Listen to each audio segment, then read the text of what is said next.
Welcome to the DIY3DTech.com channel. So, welcome to this edition of DIY3DTech.com. In the last episode, when we were sharing the monster upgrades to the Twoup, I was actually bragging about how well it was working. Well, whenever you brag, it gets you. So, one of the problems, and I decided to do a video on it, was actually the Bowden extruder. So, I'd been very happy with the way that worked until I woke up, came down the next morning after doing that video, and basically found the tube pulled out. Well, I thought no big deal, just stick it back in, and popped out again. And basically what had happened, and I'm not sure if you can really see it, but it's actually worn out the coupling from going back and forth. So this action, obviously this sticks inside there, and there's a blue retainer ring that goes on there. And as you can see, this action, taking it back and forth, rotates the tube in there. Now, what's actually in here is sort of like a little lock washer, but with sharp teeth on it, that grabs the PET tube and holds it in place, and then the blue ring, which has been worn out, presses down on that and holds that metal ring from coming out inside here. And basically what that did is that metal ring, by going back and forth, because of the teeth, chewed this whole thing up inside, including the blue piece, and so now it no longer holds it. So I have so the only solution is order some new ones of these. So I've ordered some new ones of these.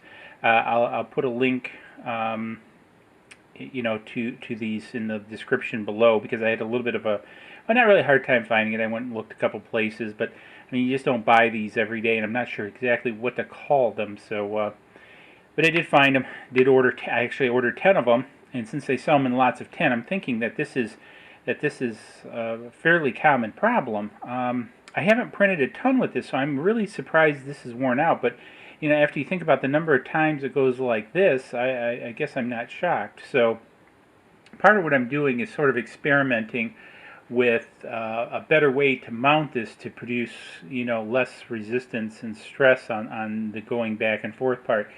I don't think this end product is going to work. The main reason I wanted to do this video was kind of get this out there. When I searched the internet, I really didn't find anything on Bowden tube problems, and I'm really not sure how the rest of the world is dealing with it, because I can't believe that after printing basically a half a spool that this is worn out already.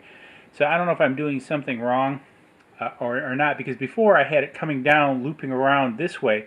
But still, I really don't know how to, especially in this case of being a Cartesian printer, to do away with this action right here. In other words, that motion inside the tube, you can kind of see it moving back and forth. I never really thought about it.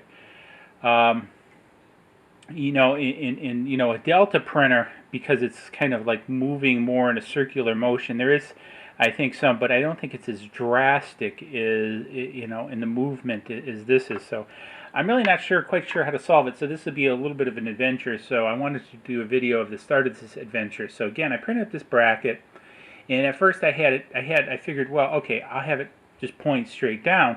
But that actually pointing straight down created more tension, because as it pushes up, there actually more and more tension comes on this tube.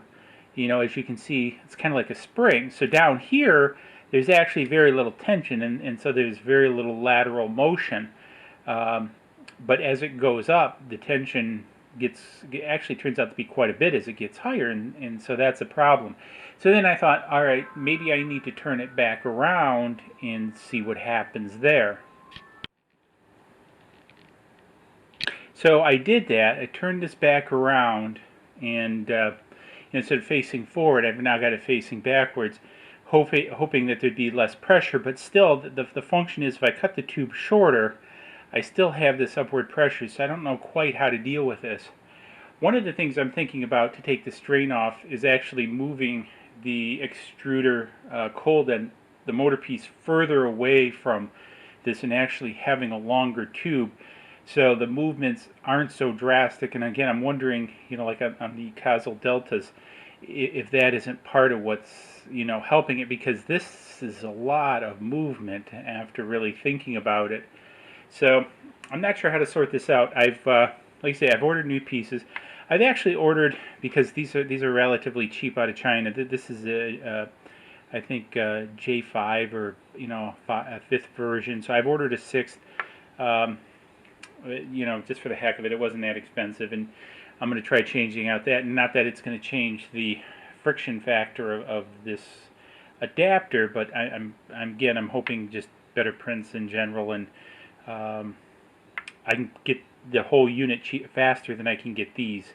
So, and it was like 10 more bucks to order the whole unit than ordering these. So I figure I'll have these on hand when they come from China, because this came from a U.S. or will come from a U.S. manufacturer or stock or distributor.